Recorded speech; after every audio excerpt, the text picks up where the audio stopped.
오늘 우리에게 주시는 하나님의 말씀은 출애굽기 18장 24절에서 25절 말씀입니다.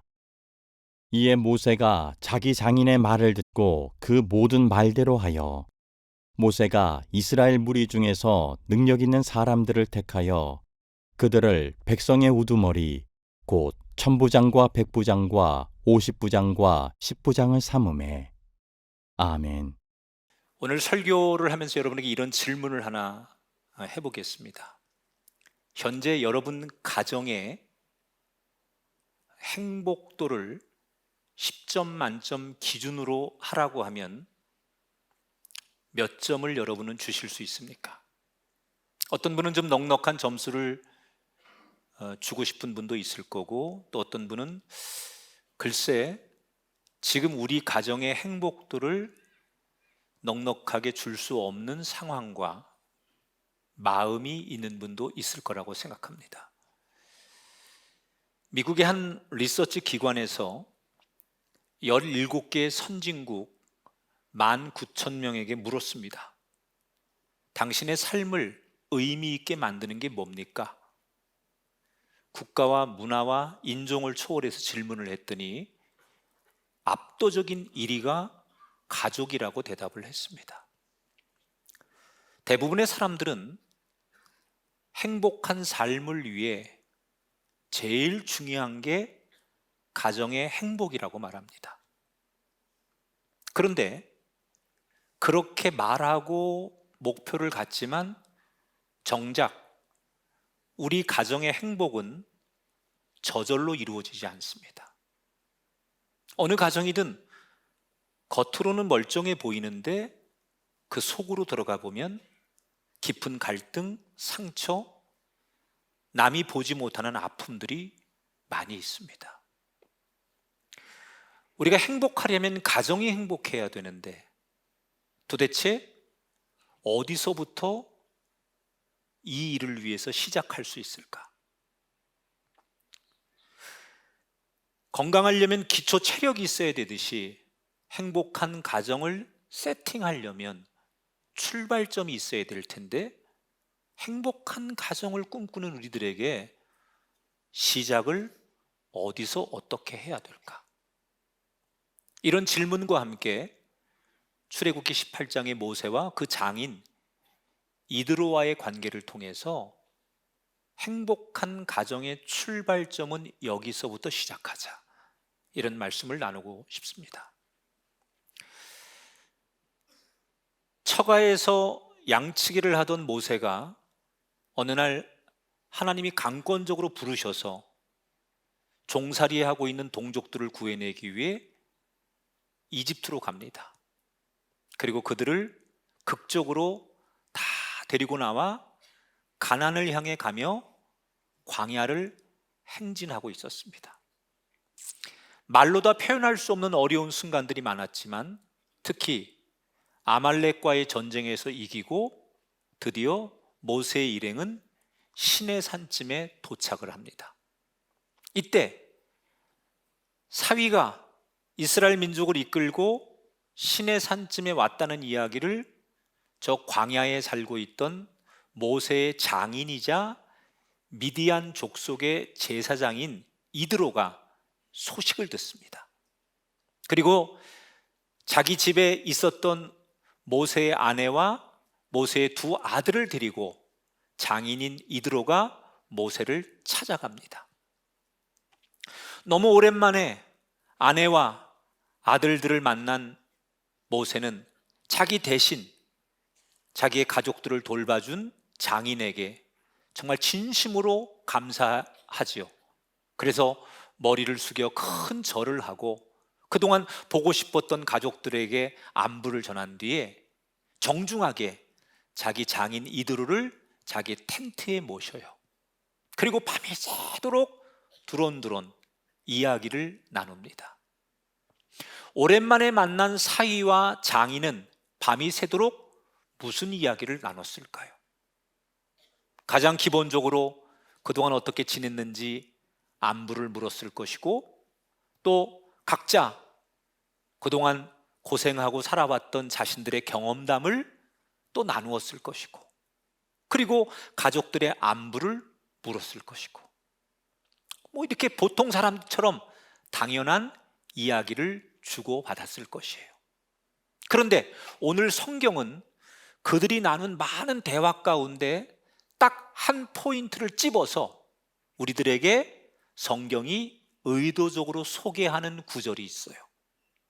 많은 대화를 나눴는데 딱 성경이 한 구절을 우리에게 소개해요. 그게 8절의 말씀이에요.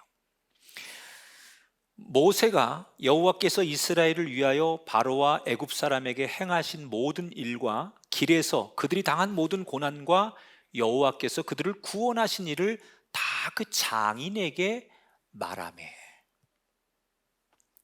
자, 그들이 나눈 대화 가운데 유독 성경이 우리들에게 드러내고 싶은 주목할 만한 표현이 하나 있어요. 여호와께서 하신 일이라는 단어예요. 모세는 오랜만에 만난 장인에게 이런저런 이야기를 하면서 꼭 이 이야기를 빼놓지 않았어요. 하나님이 하셨습니다. 여호와가 역사하셨습니다. 자기의 영웅담을 자랑하지 않아요. 내가 어떻게 싸워서 이겼고 어떻게 이 백성들을 인도했고 이런 얘기 대신에 모세의 대부분의 얘기는 그 지난 모든 일들을 이야기하면서 하나님이 하셨습니다. 여러분, 당연한 얘기 같지만 이 대화는 당연할 수 없는 대화예요. 왠 줄 아십니까? 모세의 장인 이드로는 어떤 사람이냐면 제사장이에요. 제사장이면 하나님을 믿는 사람이라고 생각하지는 아니에요. 이방신을 섬기는, 그러니까 우리로 말하면 무속신앙인 같은 사람이에요. 무속인 같은 사람이에요. 그걸 그냥 성경에서 제사장이라고 하는 거예요. 하나님을 위해서 예배하는 제사장이 아니라 무속신앙, 그냥 세상에 신이 많은데 어떤 신이든 사람들을 위해서 대신 예배해 주는 사람, 그게 이드로의 직업이에요. 그러니까 굳이 이 장인 이드로는 여호와 하나님을 믿는 사람도 아니고 여호와 하나님을 섬기는 사람도 아니에요. 그런데 그런 사람에게 자꾸 말끝마다 하나님 얘기를 하고 하나님이 하셨다고 간증하고 하나님 이 얘기를 꺼내면 대화가 될까요? 여러분, 종교가 다른 사람들하고 만나가지고 그 자기의 종교 얘기를 하면 불편해지는 가족들이나 동료들에게 굳이 종교 얘기를 계속하면 대화가 됩니까? 무당을 만나서 여러분이 자꾸 여러분 얘기만 하는 거야. 나는 꿈의 교회 다니는데 우리 목사님 설교 가운데 내가 이런 은혜를 받았는데, 이런 얘기를 계속하면 무당들이 아멘 그럽니까? 대화가 안 되죠. 이질감이 느껴져서. 지금 모세가 장인에게 하고 있는 간밤의 대화 속에 여호와가 하셨습니다라고 하는 이야기는 그런 이질감을 느낄 수밖에 없는 분위기라는 거예요. 그러면 상식적으로 그 장인하고 그냥 좋은 이야기를 밤새도록 하려면 어떤 대화를 해야 돼요? 하나님 얘기는 빼고, 홍해가 이렇게 갈라진 일이 있었어요. 우리가 아말렉이 침공을 했는데 거기서 이런 기적이 일어났어요. 하나님이 하셨습니다 얘기 빼고 있는 그대로 얘기를 해야만 대화가 될 거 아니에요.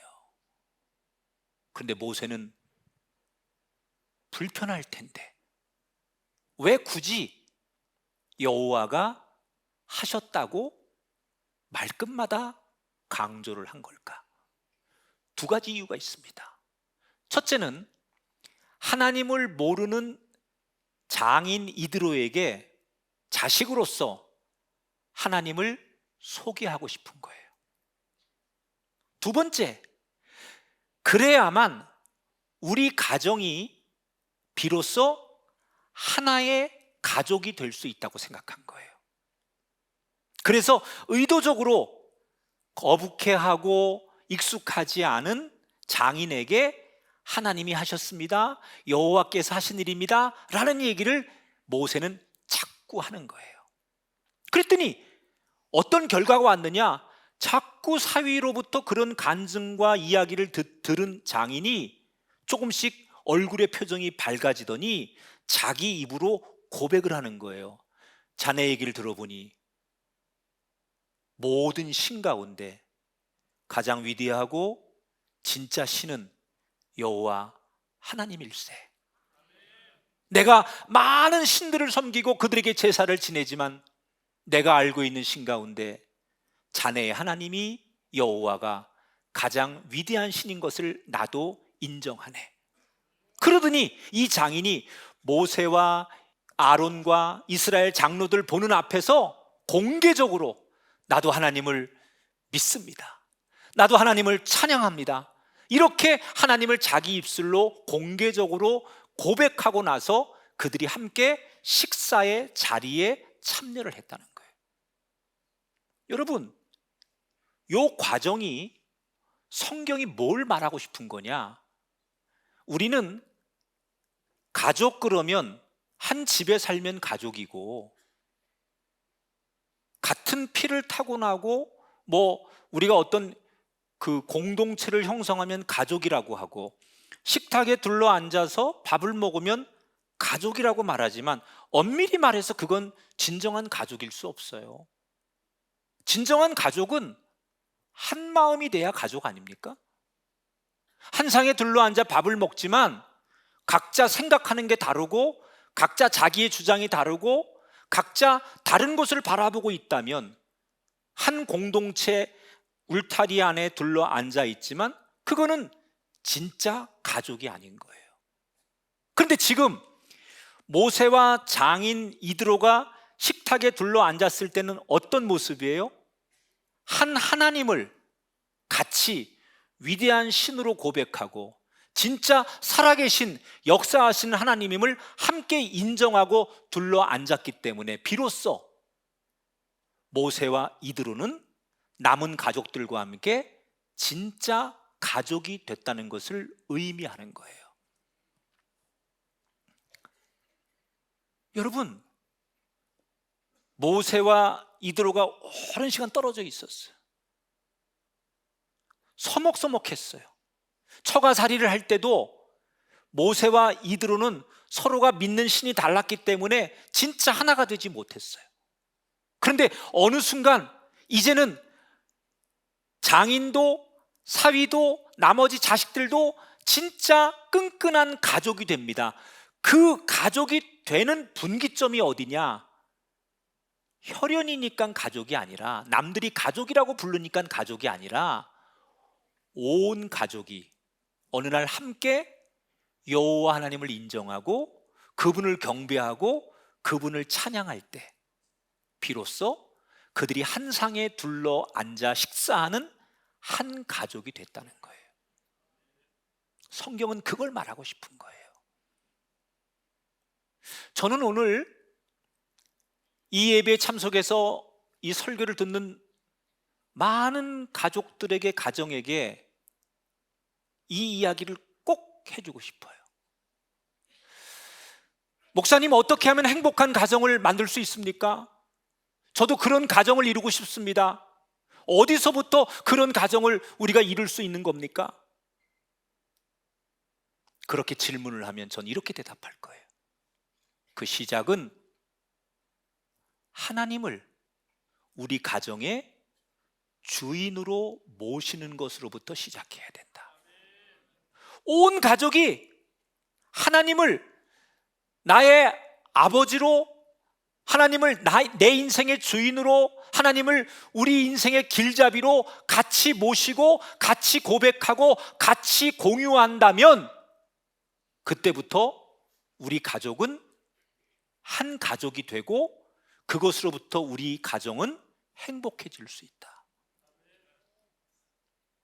따라합시다. 신앙의 관심사를 공유하자.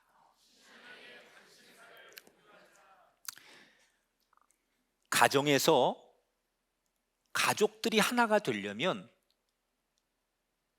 공통의 관심사가 있어야 돼요. 근데 왜 굳이 신앙이 공통의 관심사가 돼야 되느냐? 많은 학자들이 행복한 가정과 불행한 가정을 이렇게 쭉 그 데이터를 쌓아가지고 연구를 해봤대요. 행복한 가정이라고 말하는 사람들의 공통은 뭘까? 그랬더니 거기에 뭐가 있냐? 꼭 행복한 가정이라고 말하는 사람들의 가족의 구성원들은 함께 공유하는 공통의 관심사를 가지고 있더래요. 미국에서 3만 5천 명의 성인 결혼한 사람들에게 질문을 했습니다. 성공적인 결혼 생활을 이루는 데 있어서 제일 중요한 게 뭐냐? 이렇게 물었더니 어떤 결과가 나오냐? 1위가 부부가, 가족이, 부모, 자녀가 공통의 관심사를 갖는 게 제일 중요하더라. 여러분, 함께 공유할 수 있는 게 있을수록 사람은 뭉치게 됩니다. 근데 공유를 하자고 해서 서로에게 손해가 되고 서로를 마음을 아프게 하고 상처가 주는 공유도 있거든요. 예를 들어서 우리가 돈, 그리고 세상에서 남들보다 이겨야 되고 집착하고 경쟁해서 미워하고 분노하고 이런 것들이 공통의 관심사가 되면 그 공통의 관심사를 나누면 나눌수록 가정은 해체되고 붕괴돼요. 결국 건강한 관심사를 가정이 소유해야 돼요. 그게 뭐예요? 신앙의 공통의 관심사를 가져야 돼요. 아버지부터 자녀들까지, 어머니부터 자녀들까지 온 가족이 신앙적으로 함께 하나님을 아버지로 고백하고 그 하나님을 찬양하고 그 하나님 앞에 기도하는 가정은 그 공통의 관심사를 나누면 나눌수록 행복의 만족도가 높아진다는 거예요. 지금 여러분의 가정에 관심은 어디 있습니까? 뭘 지금 여러분의 가족들은 공통의 관심사로 가지고 계십니까?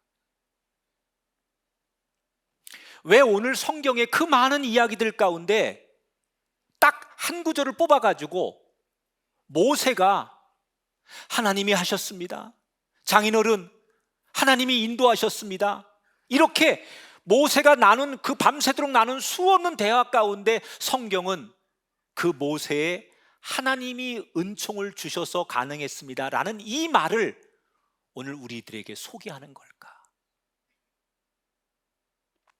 배우라는 거예요. 장인에게, 다른 가족들에게 하나님이 공통의 관심사가 되는 걸 노력했던 모세의 의도, 그렇게 됨으로써 모세의 가정과 모세가 이끄는 더 큰 이스라엘이라는 공동체는 행복한 여정을 살게 되는 거예요. 저는 여러분들의 가정이 세상의 관심사보다는 늘 평생 하나님이라고 하는 공통의 관심사가 여러분 가정에 자리 잡게 되고 그것이 중심이 되고 그것이 고백이 되기를 축복합니다. 여러분 가정이 다른 것이 주인이 아닌, 물질이나 세상의 지위나 명예나 인기가 우리 가정의 주인이 아니라 우리 가정의 주인은 하나님임을 늘 자랑할 수 있는 가정들이 되기를 축복합니다. 우리의 최고의 관심사가 하나님이 될 때, 그래서 온 가족이 언제나 공통적으로 얘기할 수 있는 게 하나님이 될 때, 그 가정은, 그 부부는, 그 부모 자녀는 진짜 행복한 가정을 시작할 수 있다.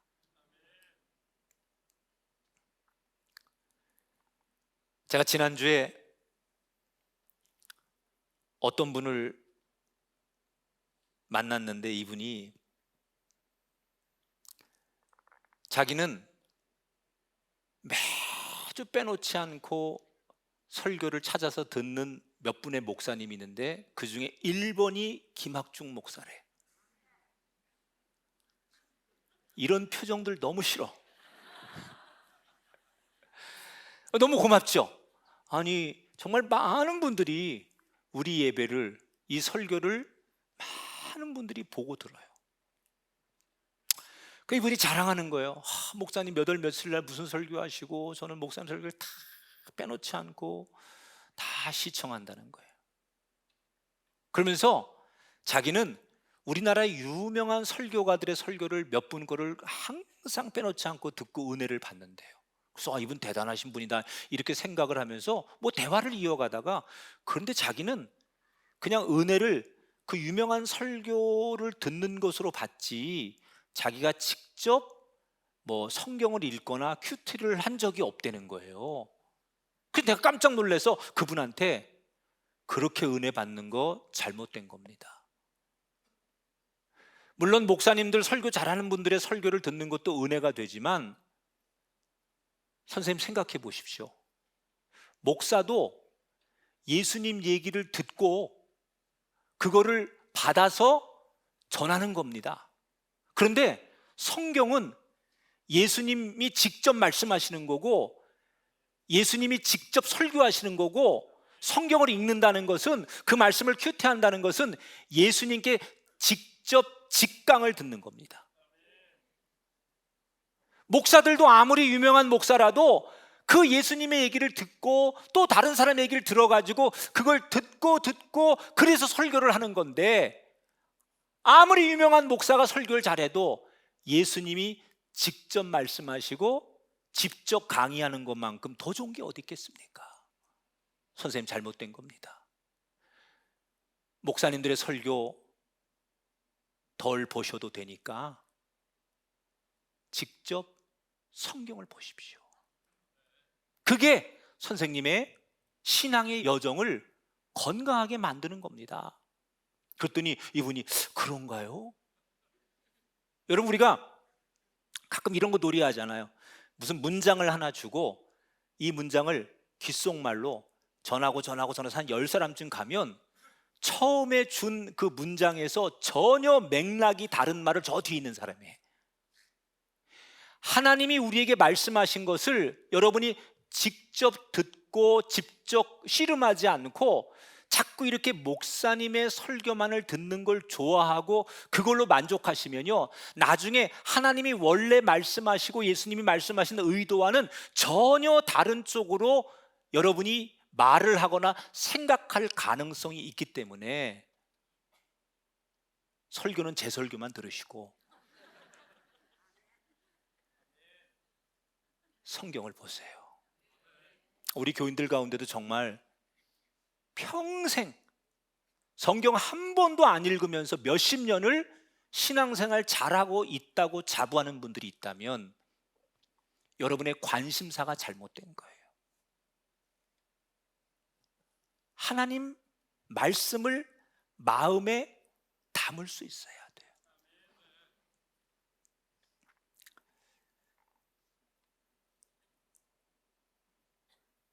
옆 사람에게 인사하십시다. 하나님이 우리의 관심사가 되어야 합니다. 그러니까 우리가 좋은 모임을 만들고 오래가는 관계를 만들려면 하나님이라고 하는 관심사를 가지고 끊임없이 이야기할 수 있는 관계를 만들어야 돼. 이게 제일 좋은 게 가정이라는 거예요.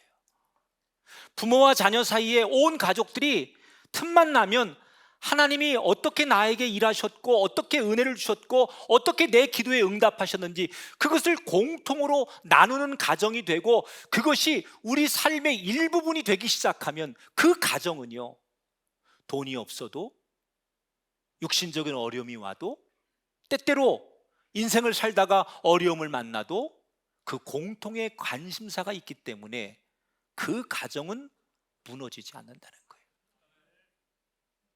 오늘 모세를 우리가 배울 수 있기를 축복합니다. 지금 우리들의 가정의 가족들의 시선은 하나님이 아니라 세상 것, 우리의 귀는 하나님의 세미한 음성이 아닌 세상의 소리, 이걸 바꿔야 돼요. 모세의 고백처럼 여호와께서 하셨습니다. 이게 얼마나 우리 가정을 행복한 가정으로 만들어주는지 우리 모두 깨닫게 되기를 주의 이름으로 축원합니다. 이렇게 이드로와 모세가 하나님이라는 공통된 관심을 가지고 이야기를 하면서 진짜 가족이 되는 한밤을 보내고, 다음 날 아침 일찍 모세는 일을 하러 나가요. 평소처럼 백성들이 가져오는 분쟁을 재판하는데 이드로가 궁금하기도 하고 사위가 자랑스러우니까 사위가 일하는 곳을 따라갑니다. 그리고 사위가 하는 일을 쭉 지켜보는 거예요. 그러다가 깜짝 놀랍니다. 모세는 이른 아침부터 저녁 늦게까지 혼자서 그 백성들이 시시콜콜 가지고 오는 분쟁의 문제, 다툼의 문제를 다 듣고 해결해 주는 거예요. 그걸 자기 혼자서 하다 보니까 모세 스스로도 일하다가 지치기도 하고 백성들은 자기 차례가 올 때까지 기다리느라고 너무 지쳐버리는 거예요. 그래서 조용히 저녁에 장인이 사위에게 묻습니다. 자네 왜 이렇게 엄청난 일을 자네 혼자 하는가? 그랬더니 모세가, 장인어른, 하나님이 주신 법을 제가 알다 보니까 제가 직접 할 수밖에 없습니다. 그러니까 이때 그 늙은 장인 이드로가 참 지혜로운 말 한마디를 해요. 자네 그렇게 가면 오래 못 가네. 절대로 그렇게 가면 자네가 오래 갈 수 없네. 그러면서 자네 그러지 말고 자네가 많은 이스라엘 백성들 가운데 평상시에 저 사람 참 믿을 만한 사람이고 좋은 사람이야 라는 사람, 아는 사람을 골라내게나, 그리고 그들에게 자네가 하나님께 들은 말씀의 법을 가르치고 훈련해서 그 사람들에게 권한을 위임해주고 그 사람들이 자네 대신 이 분쟁을 재판할 수 있도록 그렇게 맡겨보게. 그래야 이 거대한 공동체가 자네가 살 거 아닌가. 쉽게 말해서 이 장인 이드로가 100부장, 50부장, 1000부장, 10부장 이 제도를 제안한 거예요. 그 사람들이 감당 못하는 큰 일만 자네가 마지막으로 처리하면 지금보다 훨씬 일을 효율적으로 할 수 있지 않겠는가. 여러분 놀랍지요? 오늘날의 사법제도와 행정제도의 틀이 바로 여기서 나온 거예요. 그런데 이때 이 어른이 주는 경륜, 오래 산 사람이 주는 지혜가, 이게 분명 지혜거든요. 지혜는요, 자기가 오래 경험하고 살아보지 않으면 얻을 수 없는 게 지혜예요.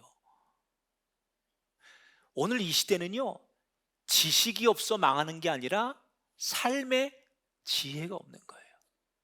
그래서 때때로 우리는 많은 오랜 경험으로 살아온 어른들의 투박하지만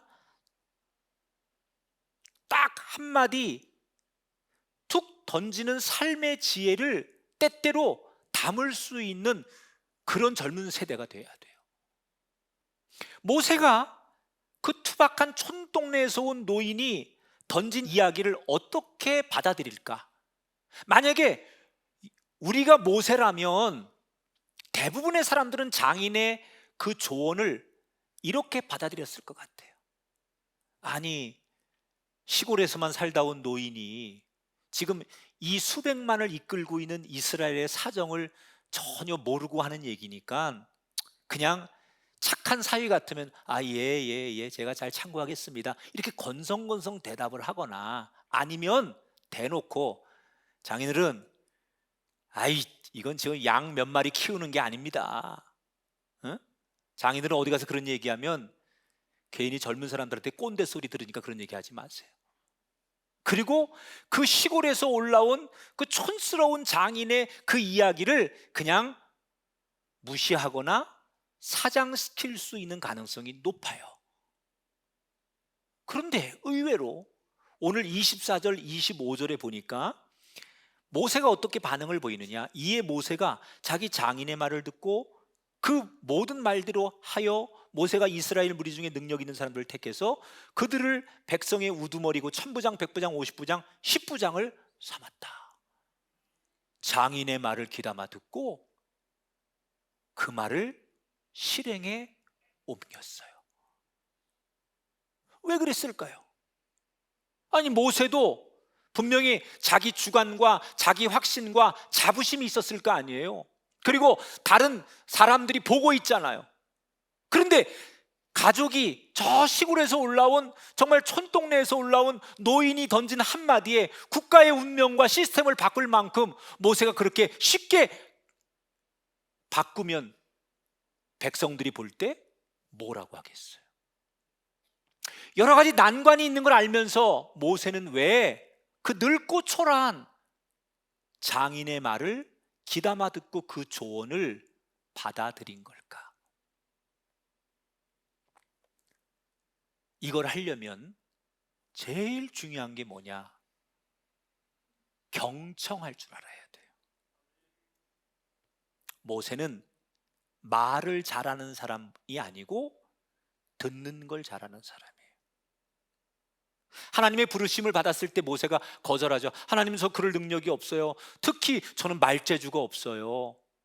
그때 하나님이 내가 네 형 아론을 붙여줄 테니까 걱정하지 말아라. 원래 모세는 말 잘하는 능력이 없어요. 대신 무슨 달란트가 있어요? 잘 듣는 달란트가 있는 거예요.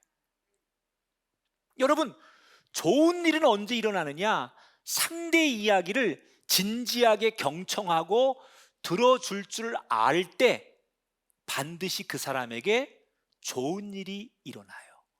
그래서 우리는 좋은 일을 만들려면 내 의견, 내 이야기를 많이 얘기하는 것보다는 이야기를 들으려고 하는 사람이 될 때 반드시 그 사람에게 좋은 일이 일어난다.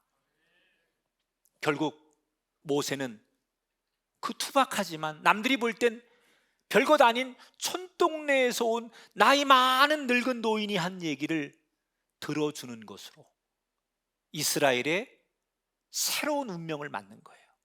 이때부터 이스라엘은 새로운 시스템 때문에 모세는 혼자서 하던 과중한 일을 벗어나고 백성들의 문제를 빠르게 해결해 주면서 효율성이라는 걸 갖춘 국가다운, 민족다운 그런 거대한 집단을 만들게 되는 거예요.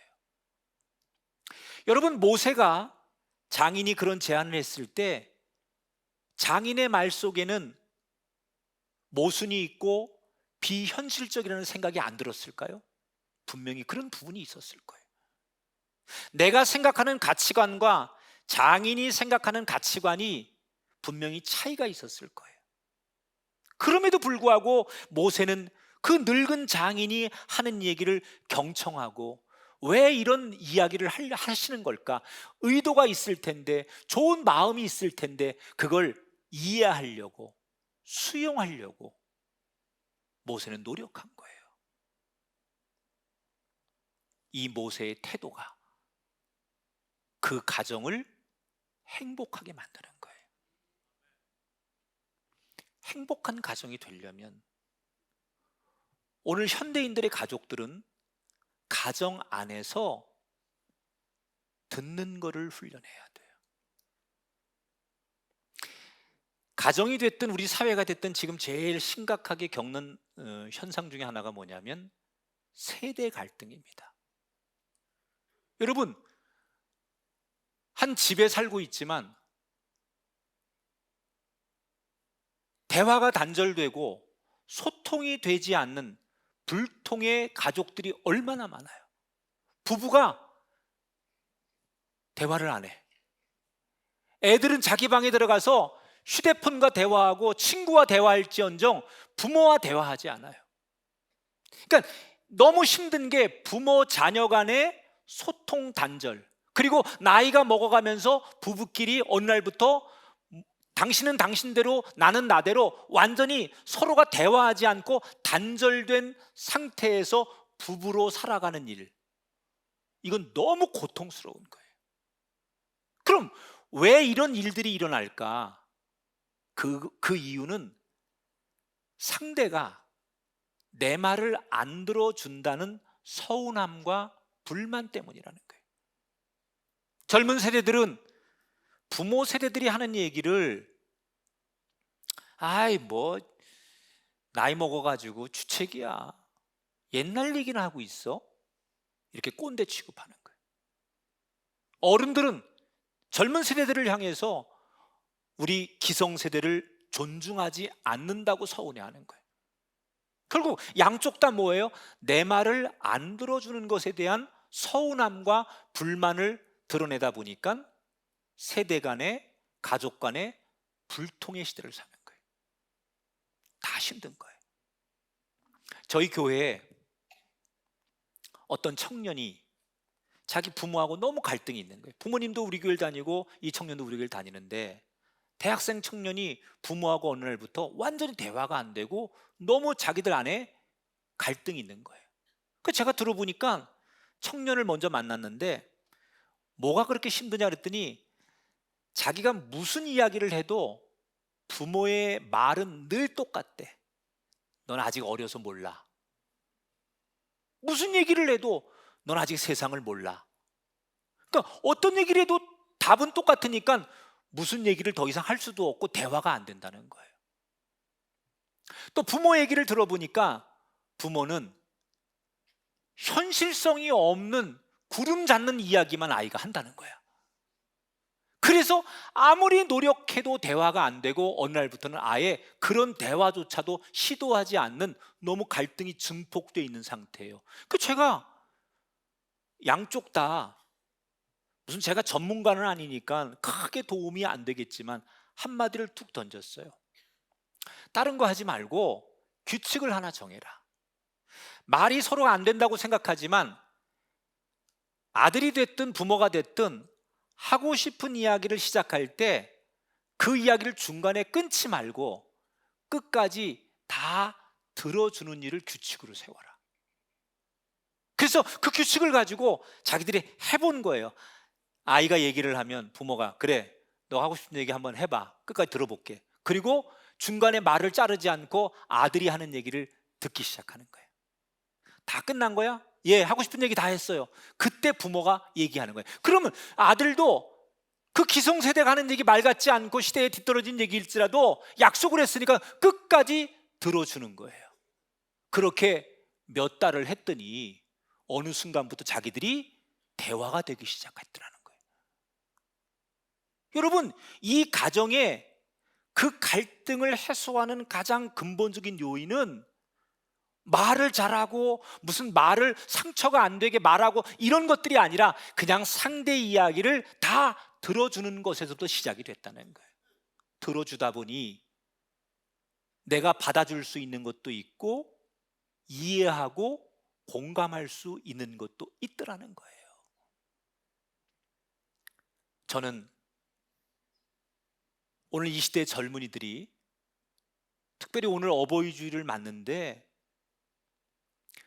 부모님들을 위해서 섭섭하게 하지 않는 가장 좋은 방법은 부모님들의 이야기를 끊지 말고 들어주는 세대가 되기를 바라요. 모세처럼. 말도 안 되거든요. 저 미디안 촌동네에서 어느 날 모세에게 나타나서 사위에게 자기가 어른이라고 뭔가 조언하고 지금 수백만을 이끌고 있는 모세에게 이렇게 저렇게 간섭한다는 게 말이 안 돼요. 현실적으로 있을 수 없는 얘기예요. 그런데 모세는 뭘 잘하느냐?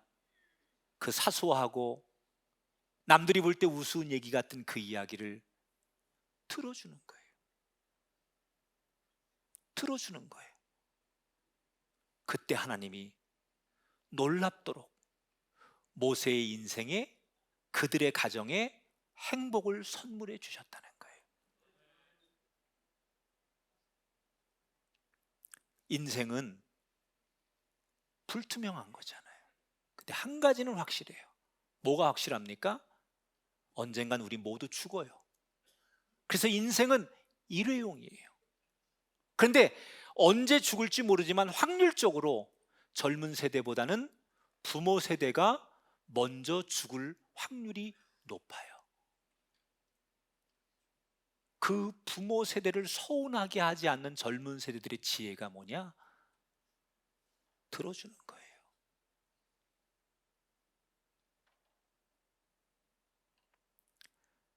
치매가 걸린 80대 어떤 아버지가 있었어요.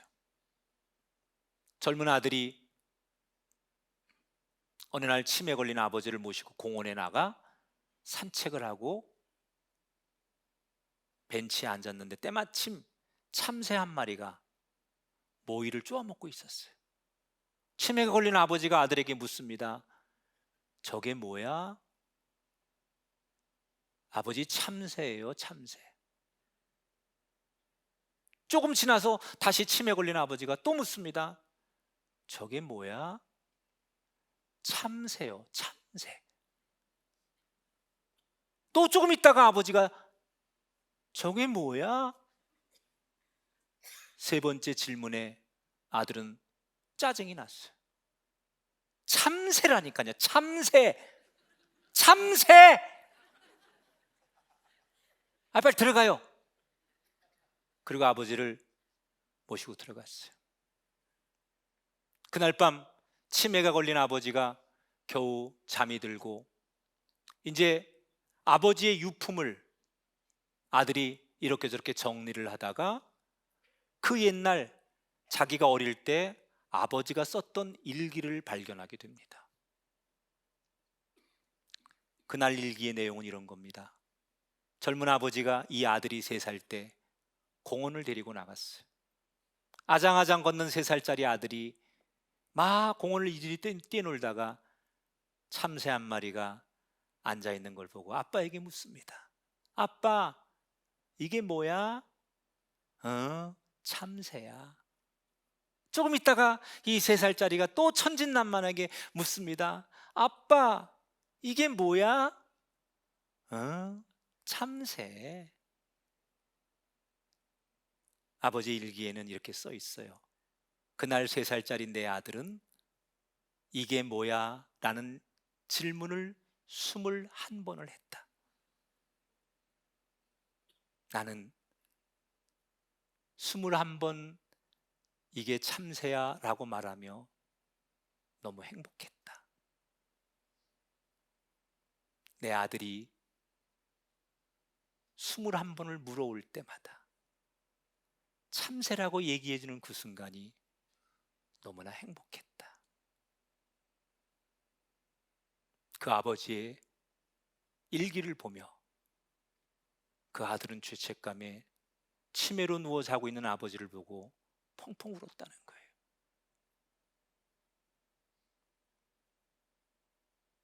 여러분,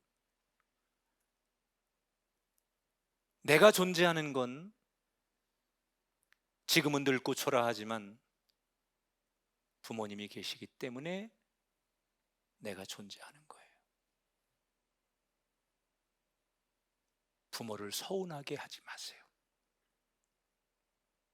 내 눈앞에 보이는 부모님을 기쁘게 해드리지 못하는 사람이 보이지 않는 하나님 아버지를 기쁘게 해드리고 있다고 생각하면 그의 신앙은 위선이고 거짓입니다.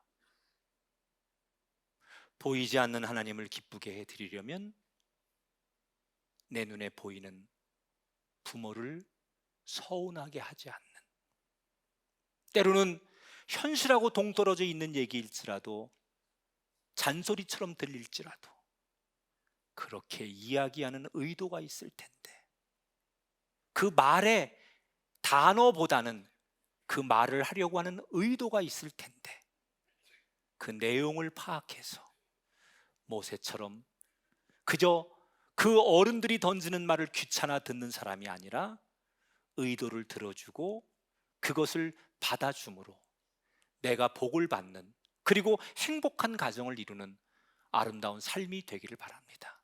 왜? 우리가 그렇게 살아야 내 자녀들도 그렇게 살지 않겠습니까?